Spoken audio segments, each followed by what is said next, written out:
Inilabas na ang Biblia sa Salita App. Pagbabasa ng Biblia. Multiple choice na quiz sa Biblia na may mga pahiwatig at paliwanag. Pagsasaulo ng Biblia.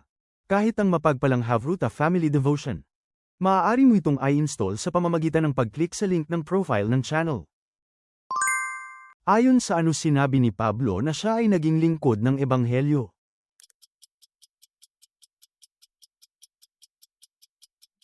Ang kaloob ng biyaya ng Diyos. Sino ang nakipagbuno kay Jacob noong gabi sa tawiran ng Yabbok?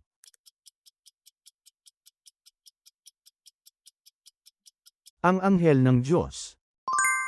Ano ang mariing hiningi ng babaeng taga-Canaan kay Jesus para sa kanyang anak na babae?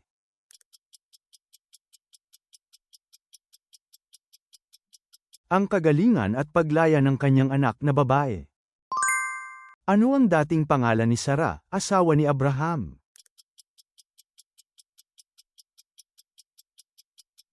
Sarai. Sa Ebanghelyo ni Lucas, hanggang saan binabakas ang lahi ni Jesus?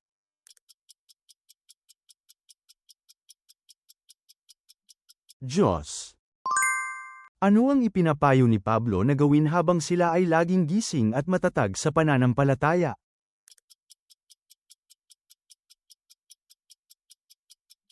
Magpakatatag kayo.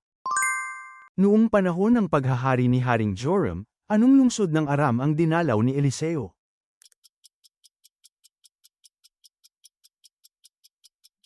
Damasco. Pagkatapos tuksuhin si Jesus ng dyablo, saan niya ito nalupig?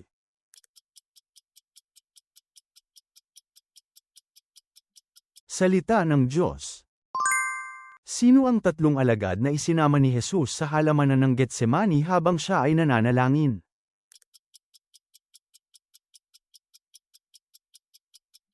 Pedro, Santiago, at Juan. Ano ang mahalagang birtud na paulit-ulit na binibigyang diin sa mga kawikaan bilang gabay sa tamang pamumuhay ng tao?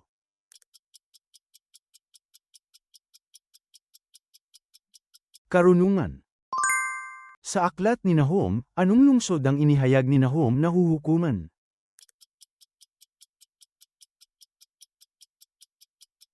Ninive. Anong mga likas na pangyayari ang naganap nang mamatay si Jesus sa krus?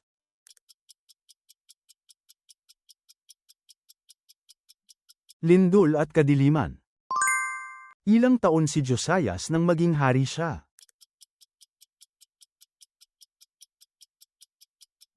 8 taon.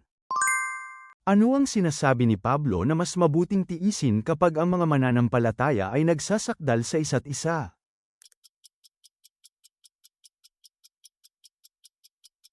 Danasin ang kawalang katarungan at malinlang. Sino ang ipinag-utos ni Eliseo na pumunta ng may dalang kanyang tungkod habang sinusubukan niyang buhayin ang anak ng babaeng taga-Sunem?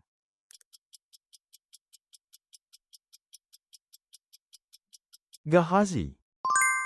Magkano ang bigat ng purong ginto na bamalat sa loob ng templo ni Solomon?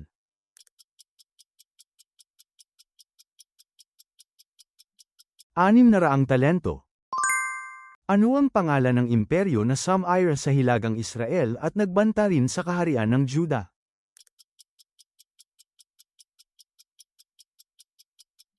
Assyria. Ano ang pangalan ng ikatlong anak ni Jacob?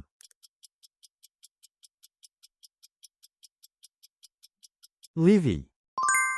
Ano ang mga mukha ng 4 na nilalang na nakita sa pangitain ni Ezekiel?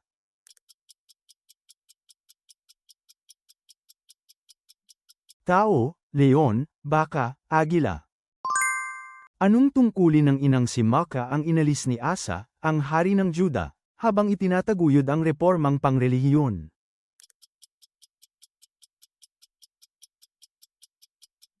Tungkulin ng Reyna Ina. Sino ang apostol ng mga hentil?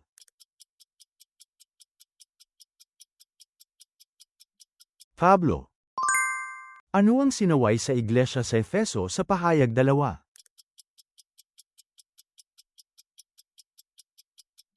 Pag-iwan sa unang pag-ibig. Saan unang ipinang-aral ni Jesus ang kanyang mensahe?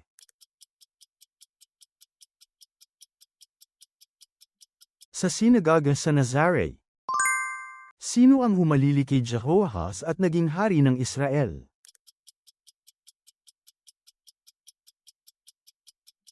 Ang kanyang anak na si Yoas. Sa unang Korinto Kapitulo 5, sino ang sinabi ni Pablo sa isang naunang liham na huwag makihalubilo?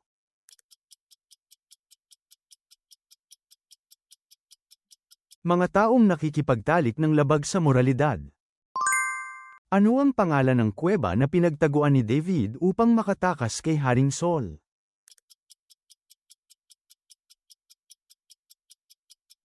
Kuweba ng Adullam. Noong tinuruan ni Jesus ang mga alagad tungkol sa pananalangin, anong panalangin ang itinuro niya sa kanila?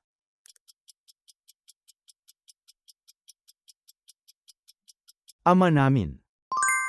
Sa 2 Korinto 9, ano ang sinabi tungkol sa handang alay na inihanda ng maaga upang hindi ito maging sa pilitan?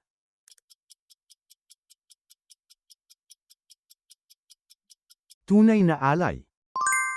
Ano ang ating pakikipagbuno, hindi laban sa laman at dugo, kundi laban sa mga namumuno sa mundong ito ng kadiliman at sa mga puwersang espiritual sa kalangitan?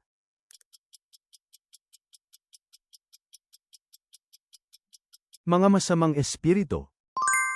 Aling lungsod na binanggit sa huling kabanata ng pahayag ang pinagmumula ng ilog ng buhay?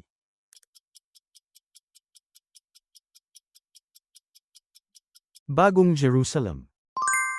Anong numero sa pahayag Kapitulo 13 versikulo 18 ang sumasagisag sa Antikristo?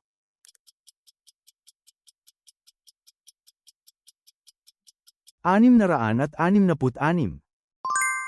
Ano ang ipinanalangin ni Eliseo para sa hukbong Arameo na nakapalibot sa Dothan tungkol sa kanilang mga mata?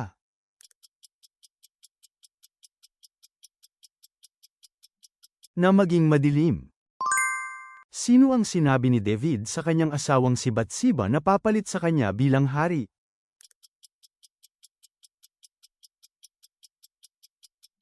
Solomon. Ano ang gantimpalang natanggap ni Mardukeo dahil sa pagliligtas sa hari?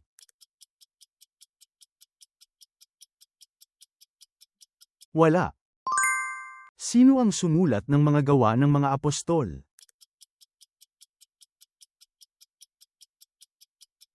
Lucas. Ano ang nangyari sa wika matapos ang pangyayari sa Tore ng Babel?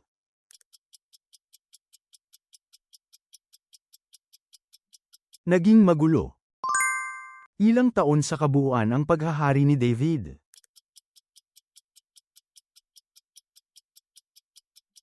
40 taon. Sa talaang kanan ni Jesus, sino ang anak ni Haring David?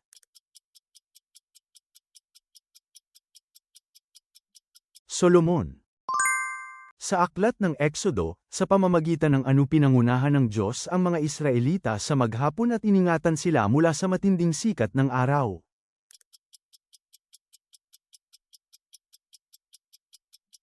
Haliging ulap.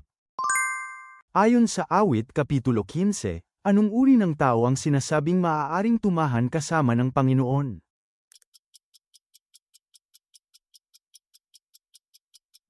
Ang namumuhay ng walang kapintasan at gumagawa ng matuwid.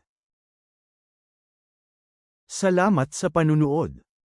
Ibahagi ang inyong mahahalagang puna at kaalaman sa Biblia sa mga komento. Ang pag-subscribe at pag-like ninyo ay malaking tulong para makagawa pa kami ng mas marami pang Bible quiz.